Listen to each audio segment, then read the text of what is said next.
Hi everyone and welcome back to my channel. Today I have the latest installment of Mary Kay products to show you, well, most of them.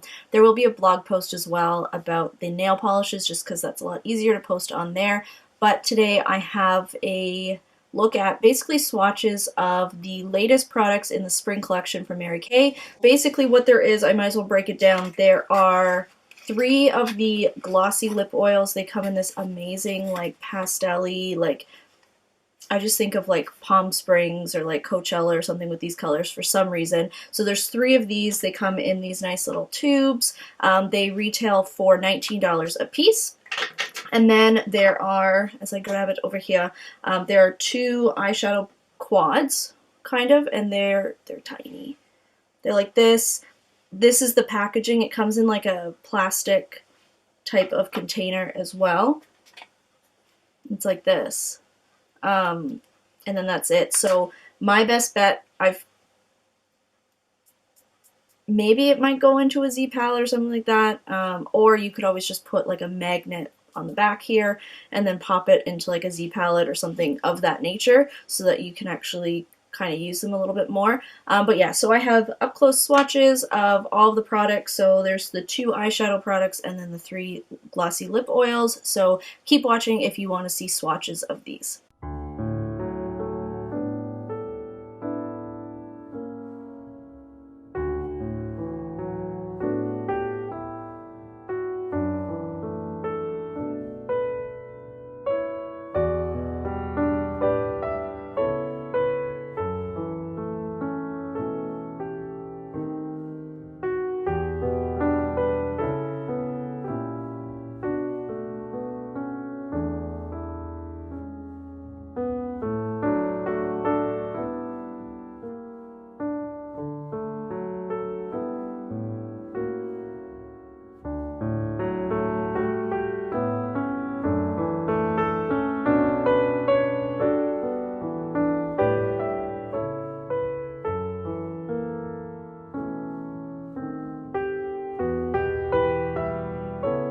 Okay, so those were the swatches, and I can only imagine by watching them you know that I have a mixed bag of reviews for these 2 products new from Mary Kay. The first up I'm going to talk about are these eye color palettes.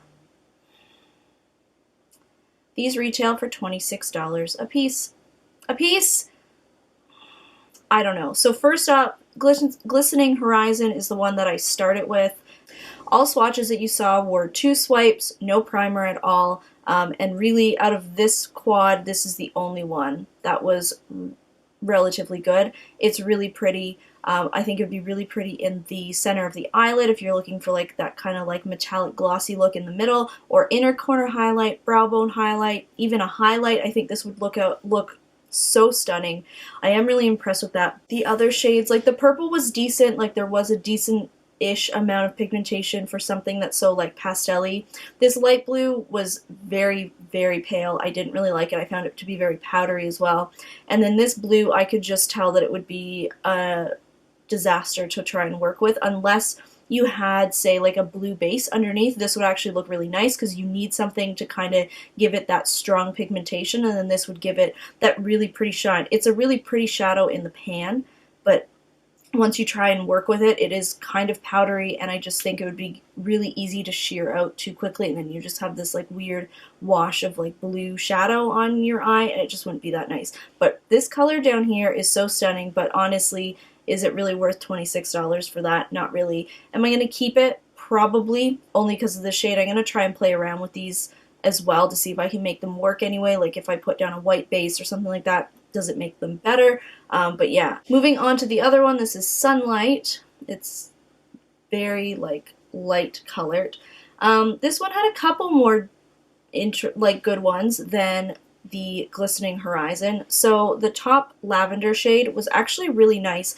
Really cool texture to it. It was like a creamy powder. It was pretty buttery. Purple shades are just super hard to get right in the first place.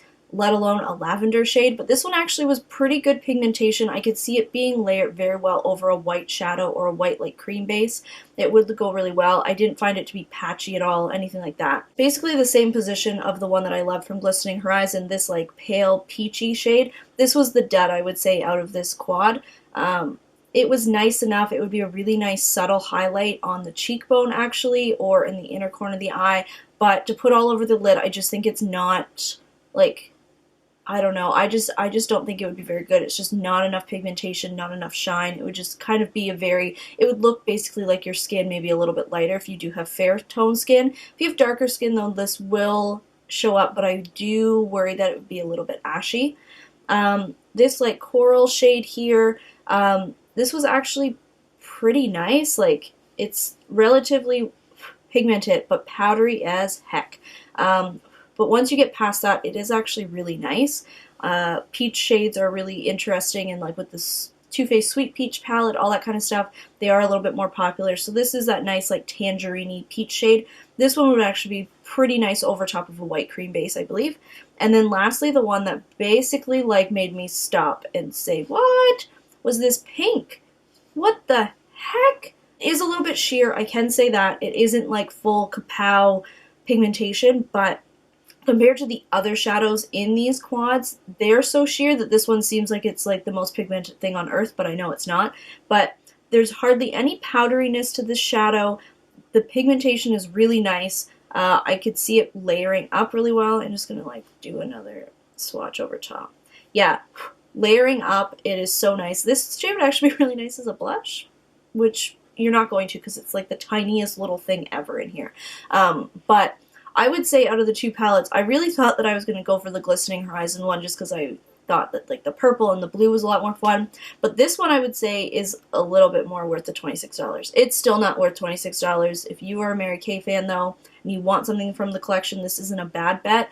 Especially if you don't have any of these like pastel-like shades in your collection, it would be a nice way to kind of add that type of color to your collection. But yeah, this pink, it's good. I'm actually like intrigued to do like a makeup look with this pink look. I'm hoping to get makeup looks on the blog with these products later on as well, so watch out for that. But yeah, like I can't deny this pink. It's just so good. Okay, so then secondly are these Glossy Lip Oils, and these retail for $19 a piece. And again, a mixed bag of reviews with the shades. Now, these are the 3 shades that these come in. Basically, these are like a lip gloss with oils inside. It has grapeseed, avocado, and jojoba oil, which is actually really nice. So it's basically like a little hydrating treatment for your lips plus some color. Now, it says like in the information, it ranges from sheer to pigmented pop, like punchy pop of color. And I would definitely say that this is like the order of which. So this one is sheer pink, and it sure is sheer, and unfortunately it highlighted all the chapped little bits on my lips that I thought that I had gotten rid of, but I guess I didn't. This one is just not my cup of tea. I couldn't even get it up to like somewhat of a more pigmented shade, even though I really wouldn't want to because I'm not like a baby pink type of person. But this one, yeah, I'm just not a fan. Not a fan of that one. Brilliant Violet, I could kind of try and get it up to a little bit more pigmented state, but then I found it to be a little bit gloopy, and it had a really hard time sticking on the inside of my like lip, just right where that like waterline occurs. It's a nice shade, but you can't get it to look like this from the tube, and when it's sheared out, it kind of gives my lips like a little bit of like a cold look because it is that purpley hue. So I'd say if you're deeper in skin tone, you could get away with this as like a regular lip gloss. It won't give a ton of pigment, but you might be able to pull off that purple hue just because I can't with my fair skin. It just looks like I've been out in the cold for too long. But this one was kind of mediocre. I could see it could be working for other people, but just definitely not for me. But this one, Magenta Ray, this is the winner. I have it on my lips right now. It's super comfortable. These things aren't sticky whatsoever. I can easily say that. I like that there's the oils in there. I can feel that this would probably stick around for maybe about an hour, maybe an hour and a half on my lips. Just because, well, there's a touch of stickiness, but it's not like a gross stickiness where you feel like your lips are like sticking together and then you have to like peel them apart. But this shade is so pretty. You can actually get some pigmentation with it. You can actually see it on my lips right now. But yeah, this is just super nice. I do like the applicator, the felt tip applicator with some holes in it, a la the Too Faced Melt It lipsticks, and then you just press it up and then some product comes out. It's really nice. I found through application that it was a lot better if I continued to press on the tube as I applied, rather than like pressing up, getting some, and then trying to move it around my lip. I just found if I did a very gentle press on the tube as I was like gliding it along my lips, it just worked out a lot better. But yeah, this one is definitely, out of all of the things that I tested, the 5 things, this is the clear winner. If you did want something from the collection, I actually highly suggest this one.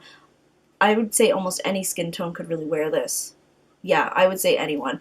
It's just this really nice, like, medium toned pink. It's just really nice. I'm actually really happy with this one. Okay, and that's it. So that is my look at the latest offerings from Mary Kay for their spring 2017 collection. Like I said before, I will have the 4 nail polishes that are included in this collection posted on my blog in the coming days or weeks. And those ones retail for $10 a piece, so it's much more reasonable than in comparison to especially those eyeshadow quads. But yeah, I hope that you guys enjoyed this video. Make sure to subscribe if you want to. I'm not going to make you, but if you want to, you can. And make sure to follow me on social media so that you don't miss any future posts or videos from me. I hope you guys have an amazing rest of the day. And yes, spring collections are here, which means spring is almost here. Hooray! Bye, everyone.